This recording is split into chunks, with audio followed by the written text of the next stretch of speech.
Hey everyone, welcome to all of you on this channel. In this video, we are going to discuss chapter number 2nd of class 9th Science NCERT, and we are discussing from topic number 2.2.2 what is a suspension. Suspension या निलंबन, इसको हिंदी में बोलते हैं निलंबन. तो निलंबन या सस्पेंशन क्या होता है, तो वो हम डिस्कस करने वाले हैं. Non-homogeneous system like those obtained by group C in activity 2.2 in which solids are dispersed in liquid are called suspension.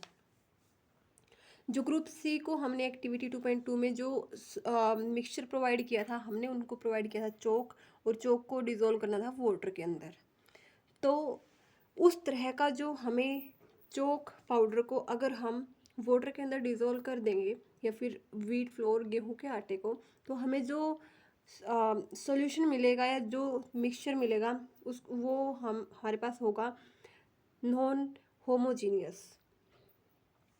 तो यहाँ पर हम क्या करते हैं, सॉलिड को लिक्विड के अंदर डिस्पर्स्ड जो है वो पूरी तरह से मिक्स करते हैं सॉलिड को लिक्विड के अंदर, और उसको हम बोलते हैं सस्पेंशन. और सस्पेंशन की एक खास बात क्या होती है कि नॉन होमोजीनियस होता है. Non homogeneous means heterogeneous. A suspension is a heterogeneous mixture. तो एक सस्पेंशन जो होता है वो हेट्रोजीनियस मिक्सचर होता है in which solute particles do not dissolve but remain suspended throughout the bulk of the medium. मान लो कि आपने वाटर के अंदर चोक को डिजोल्व किया, तो आपको चोक जो है वो वाटर के अंदर डिजोल्व नहीं होगा, लेकिन आपको जो है ये दिखेगा कि थ्रू आउट वो इसमें मिला हुआ है, यानी कि थ्रू आउट चोक के जो पीसेस है वो आपको देखने को मिलेंगे, और ये हेट्रोजीनियस मिक्सचर होता है. Particles of suspension are visible to the naked eyes. तो अगर हम अपनी आंखों से देखें या बाहर से हम जो मिक्सचर है उसको देखें, तो हमें जो पार्टिकल है सस्पेंशन के वो हमें क्लियरली विजिबल होते हैं.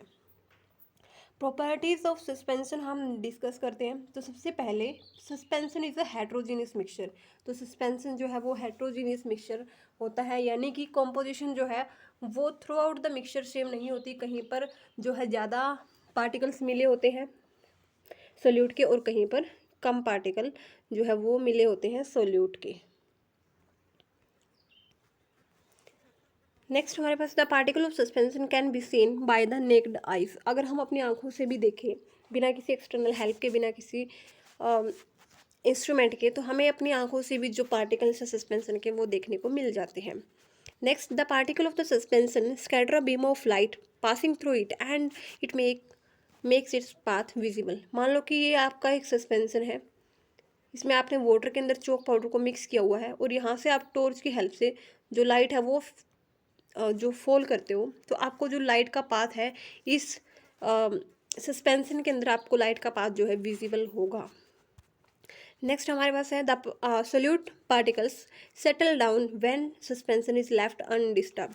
तो अगर आप उसको अनडिस्टर्ब या थोड़ी देर के लिए चोक पाउडर को डाल के उस पानी को एज इट इज छोड़ देते हो, तो थोड़ी देर के बाद आपको क्या होगा, जो चोक पाउडर है वो नीचे, जो पार्टिकल्स हैं वो नीचे बैठ जाएंगे. That is a suspension is unstable. तो ये अनस्टेबल होता है. They can be separated by from mixture by the process of filtration. तो हम मिक्सचर को जो है मिक्सचर में से सोल्यूट और सोलवेंट को हम सेपरेट कर सकते हैं, अलग कर सकते हैं. और कैसे करेंगे, हम फिल्ट्रेशन या छान कर हम इस चीज़ को कर सकते हैं. When the particles settle down, the suspension breaks and it doesn't scatter light anymore. तो जो भी पार्टिकल्स अगर सेटल डाउन हो गए हैं तो सस्पेंशन जो है वो ब्रेक हो गया है, और अब जो है पार्टिकल्स लाइट के जो पार्टिकल है वो स्कैटर यहाँ पर नहीं होंगे, क्योंकि जो लाइट को स्कैटर कौन कर रहा था, ये बड़े बड़े जो पार्टिकल सस्पेंशन के थे यही तो लाइट को स्कैटर कर रहे थे. तो अगर ये सेटल डाउन हो जाएंगे तो स्कैटरिंग जो है वो नहीं होगी. नेक्स्ट हमारे पास है what is a colloidal solution. तो एक कोलोइडल सॉल्यूशन क्या होता है वो हम अभी डिस्कस करने वाले हैं. The mixture obtained by group D in activity 2.2 is called a colloid or a colloidal solution. तो activity 2 जो थी 2.2 उसमें हमें ग्रुप डी को जो मिक्सचर बच्चों को दिया था बनाने को, उसमें हमने क्या बोला था कि जो मिल्क है वो हमें ऐड करना है वाटर के अंदर. तो अब जो ये वाला मिक्सचर बनेगा वो होगा colloidal solution. The particles of colloid are uniformly spread throughout the solution. तो पार्टिकल्स जो है वो थ्रू आउट यूनिफॉर्मली स्प्रेड हो जाते हैं, यानी कि हर जगह जो है पार्टिकल्स आपको सिमिलर देखने को मिलेंगे, हर जगह जो पार्टिकल है वो मिक्स हो जाएंगे। Due to relatively smaller size of particles as compare to that of suspension, the particles appear to be homogeneous. चूँकि साइज जो है सस्पेंशन के कंपैरिजन में इनका बहुत स्मॉल होता है, तो इसीलिए हमें बाहर से देखने में हमें ऐसा लगता है कि जो हमारा मिक्सचर है वो होमोजीनियस है, बट एक्चुअली वो हेट्रोजीनियस होता है। But actually a colloidal solution is a heterogeneous mixture, for example milk. Because of the small size of colloidal particles, we cannot see them with naked eyes। तो हम अपनी normal या बिना किसी external instrument की help के हम इन particle के साइज को नहीं देख पाते, but these particles can easily scatter a beam of light as observe in activity 2.2। तो हम जो है जो पार्टिकल्स ये वाले हैं कोलोडल सॉल्यूशन वाले, वो बीम ऑफ लाइट को इजीली स्कैटर कर देते हैं। This scattering of beam of light is called the Tyndall effect. तो इस स्कैटरिंग को हम बोलते हैं Tyndall effect, after the name of scientist who discovered this effect. तो टिंडल नाम के एक साइंटिस्ट ने इस इफेक्ट को डिस्कवर किया था, सो दैट इसी की वजह से हम इसको क्या बोलते हैं, Tyndall effect. Tyndall effect can also be observed when a fine beam of light enter a room through a small hole। तो आपने कभी कभी देखा होगा आपके घर में जो है खिड़की से थोड़ी थोड़ी सनलाइट जो है फाइन पतली पतली सी जो बीम है लाइट की वो एंटर करती है, और वो भी क्या होता है, वो भी टिंडल इफेक्ट का एक एग्जाम्पल है। This happens due to the scattering of light by particles of dust and smoke in the air. तो पार्टिकल जो डस्ट और स्मोक के पार्टिकल एयर में प्रेजेंट है वो क्या करेंगे, लाइट की बीम को स्कैटर करेंगे, और टिंडल इफेक्ट हमें यानी कि लाइट का जो पाथ है वो हमें देखने को मिलेगा। तो यहाँ पर हमारे पास पहले जो सॉल्यूशन है कॉपर सल्फेट का जो सॉल्यूशन है, यानी कि जो फर्स्ट केस वाला इसको हम बोलते हैं सॉल्यूशन, और सेकंड में वाटर और मिल्क है, इसमें हम ये हमारा है कोलोडल सॉल्यूशन, ये हमारा नॉर्मल सॉल्यूशन है, हमारा कोलोडल सॉल्यूशन। तो नॉर्मल सॉल्यूशन में हमने डिस्कस किया था कि होमोजीनियस मिक्सचर होता है और बहुत ही स्मॉल स्मॉल पार्टिकल्स होते हैं, और इस वजह से लाइट की बीम को स्कैटर नहीं कर पाते। लेकिन यहाँ पर जो है टिंडल इफेक्ट देखने को हमें मिलता है, और हम पाथ जो लाइट का है वो क्लियरली विजिबल यहाँ पर होता है। Tyndall effect can be observe when sunlight passes through the canopy of a dense forest. तो आपने एक घना घना सा जंगल देखा होगा मूवीज वगैरह में, तो वहाँ पर जो लाइट है वो सनलाइट जो है वो पास होती है और धरती पर बढ़ती है, और वहाँ पर भी हम क्या देखते हैं, Tyndall effect. In the forest mist contain tiny droplets of water. और जो फॉरेस्ट है जंगल है, तो वहाँ पे जो धुंध या कोहरा वगैरह है वो हवा की छोटी छोटी ड्रॉपलेट्स को अपने अंदर कंटेन किया होता है, which act as a particle of colloid dispersed in air.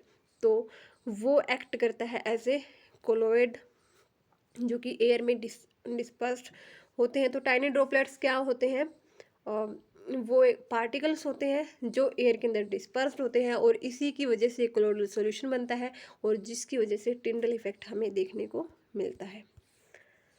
तो ये एग्जांपल था टिंडल इफेक्ट का। प्रॉपर्टीज ऑफ कोलोइड अब हम देखते हैं। A colloid is a heterogeneous mixture. तो कोलोइड जो है वो हेट्रोजीनियस मिक्सचर होता है, हालांकि देखने पर हमें इवनली स्प्रेड जो है वो होमोजीनियस मिक्सचर की तरह लगता है, but actually this is a heterogeneous mixture. The particle size of particle of colloid is too small to be individually seen by naked eyes. तो जो साइज है पार्टिकल्स का वो बहुत ही, जिसकी वजह से जो हम पार्टिकल्स का जो साइज़ है वो बहुत स्मॉल होता है, और जिसकी वजह से हम अपनी आंखों से या बिना किसी एक्सटर्नल हेल्प के हम उनको नहीं देख पाते। Colloids are big enough to scatter beam of light. लेकिन वो इतने बड़े ज़रूर होते हैं कि वो लाइट की बीम को जो है स्कैटर कर सके, उसको उसमें से पास होने दे और लाइट के पाथ को विजिबल बना सके। They do not settle down when left undisturbed. तो अगर हम उनको थोड़ी देर के लिए रख दे उस सोल्यूशन को, उस मिक्सचर को, तो ये नहीं होगा कि वो सेटल डाउन हो जाए। तो जो कोलोइड है वो बहुत ही स्टेबल होता है, लेकिन जो सस्पेंशन होता है वो अनस्टेबल होता है। नेक्स्ट हम देखते हैं अभी, they cannot be separated from the mixture by the process of filtration. तो अगर हम इनको फिल्टर करना चाहें, छानना चाहें, तो हम इनको नहीं छान पाएंगे। But special technique of separation known as centrifugation can be use to separate the colloidal particles. तो एक्टिविटी 2.5 में हम इसको पढ़ने वाले हैं डिटेल में, सेंट्रीफ्यूगेशन क्या होता है। तो घुमाकर हम जो है जो डेंस पार्टिकल्स होते हैं और जो लाइटर पार्टिकल्स होते हैं तो उनको हम सेपरेट कर सकते हैं। तो सेंट्रीफ्यूगेशन में यही होता है। तो हम ऐसे वाटर और मिल्क को सेपरेट नहीं कर पाते, बट एक स्पेशल टेक्निक होती है सेंट्रीफ्यूगेशन की हेल्प से हम जो कोलोइडल पार्टिकल्स हैं उनको अलग करने में कैपेबल हो सकते हैं। The component of colloidal solution are the dispersed phase and the dispersion medium. तो जो कंपोनेंट होते हैं कोलोइडल सॉल्यूशन के, वो दो कंपोनेंट होते हैं। पहला है dispersed phase and second is dispersion medium. जैसे वहाँ पर सोल्यूट सॉल्वेंट थे, यहाँ पर क्या है, dispersed phase and dispersion medium. The solute like component, और जो सोल्यूट की तरह का कंपोनेंट होता है, और the dispersed particle in A colloid form the dispersed phase. तो जो सोल्यूट की तरह का जो भी कंपोनेंट होगा या जो भी पार्टिकल्स होंगे उनको हम बोलेंगे dispersed phase, and the component in which the dispersed phase is suspended is known as the dispersing medium. और जिसके अंदर हम डिस्पर्स्ड फेज को मिक्स करते हैं उसको हम बोलते हैं dispersing medium. Colloids are classified according to the state, solid, liquid or gas of the dispersing medium and the dispersed phase. तो dispersing medium और dispersed phase पर डिपेंड करके हम जो colloids है उनको solid, liquid और gas की कैटेगरी में जो है क्लासीफाई कर सकते हैं। A few example are given in table 2.1. From this table you can see that they are very common everyday life। तो हम हमारी लाइफ के अंदर भी बहुत सारे एग्जाम्पल ऐसे होते हैं जो कोलोइडल सॉल्यूशन को फॉर्म करते हैं। तो यहाँ पर कुछ एग्जाम्पल आपके सामने दिए हुए हैं, अभी हम देखते हैं वो क्या क्या एग्जाम्पल यहाँ पर दिए हुए हैं। तो सबसे पहले हम थोड़े एग्जाम्पल इसमें से देख लेते हैं। कॉमन एग्जाम्पल ऑफ कोलोइड्स, तो डिस्पर्स्ड जो फेज होता है, जो सोल्यूट की तरह का पार्टिकल है वो है लिक्विड। डिस्पर्सिंग मीडियम जो है गैस है, यानी कि लिक्विड गैस के अंदर मिला हुआ है, वो टाइप है एरोसोल। और एग्जाम्पल है फॉग, क्लाउड, मिस्ट। तो फॉग, क्लाउड और मिस्ट यानी कि धुंध वगैरह, बादल वगैरह जो बनते हैं या फिर जो कोहरा होता है, उसमें क्या होता है, वो एक एरोसोल जो है एक टाइप का कोलोइड है, और जिसमें क्या होता है, लिक्विड गैस के अंदर डिजोल्व हो रखा होता है।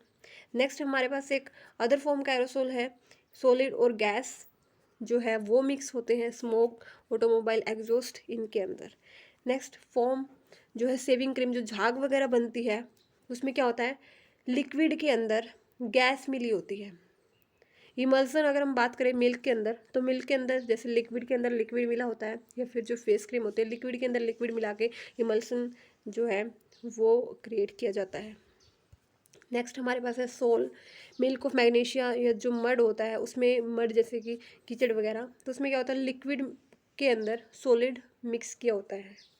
नेक्स्ट हमारे पास फॉर्म जो है स्पंज वगैरह या रबड़ वगैरह जिससे बनते हैं, तो सॉलिड जो है वो उसके अंदर गैस वगैरह मिली होती है, इसी वजह से जो स्पंज होता है या फोम होता है वो कंप्रेसिबल होता है। उसको हम अगर दबाएं तो वो कंप्रेस हो जाता है, क्योंकि उसके अंदर एयर जो है वो फिल होती है, यानी कि गैस फिल होती है। और जैसे ही हम उस कंप्रेशन को रिमूव कर दें तो वापस से वो अपनी फॉर्म में आ जाता है। नेक्स्ट हमारे पास है जेल। जेल में क्या होता है, सॉलिड जो है उसके अंदर लिक्विड मिला होता है। नेक्स्ट हमारे पास है सॉलिड जेल, तो सॉलिड के अंदर सॉलिड ही मिला होता है। तो इसके एग्जांपल है कुछ मिल्की गैसेस, कलर्ड जैमस्टोन, और जेल का एग्जांपल नॉर्मल जेल का जेली, चीज़, बटर। तो ये कुछ हमारे पास एग्जांपल है। तो यहाँ तक ये वीडियो होती है कंप्लीट। नेक्स्ट क्लास के अंदर हम करेंगे separating the component of mixture.